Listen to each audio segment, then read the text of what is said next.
November 30 యోహాను సువార్త 20వ అధ్యాయము 14 నుండి 18 వచనములు.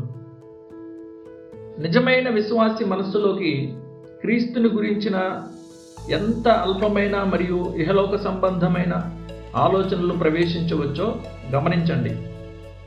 నేను ఇంకనూ తండ్రి యొద్దకు ఎక్కిపోలేదు గనుక నన్ను ముట్టుకొనవద్దు అని మగ్దలేనే మరియతో ప్రభువు సంబోధించినప్పుడు ఆయన పలికిన తీవ్రమైన మాటల నుండి మనం మరే ఇతర పాఠాన్ని నేర్చుకోవడం అసాధ్యం.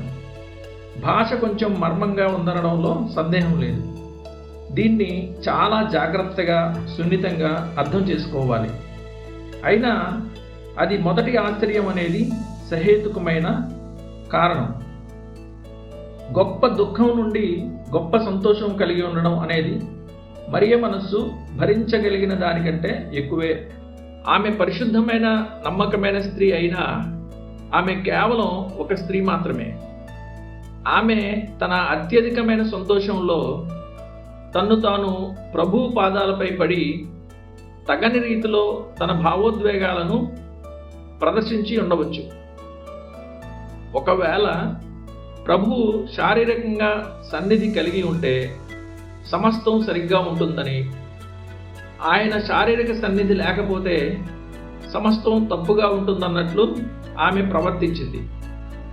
ఇది ఉన్నతమైన విశ్వాసం కాదు.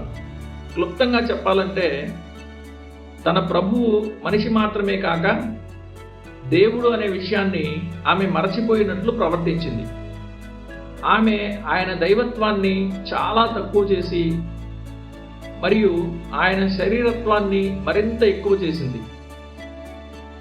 అందుకే ఆమె ప్రభువు సున్నితమైన గద్దింపును పొందుకుంది. నన్ను తాకవద్దు. ఈ విపరీతమైన ప్రవర్తన అక్కర్లేదు. 40 రోజుల పాటు నేను ఇంకా తండ్రి యొద్దకు పోను. ఇప్పుడు నా పాదాల వద్ద ఉండడం నీ కర్తవ్యం కాదు.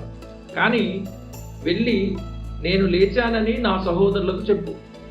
నీ సొంత భావాల గురించే కాకుండా ఇతరుల భావాల గురించి కూడా ఆలోచించు. మొత్తానికి ఈ పవిత్ర స్త్రీ చేసిన పొరపాటు విశ్వాసులు ఎప్పుడు సులభంగా చేయగల పొరబడే రకానికి చెందిందేనని మనం ఒప్పుకోవాలి.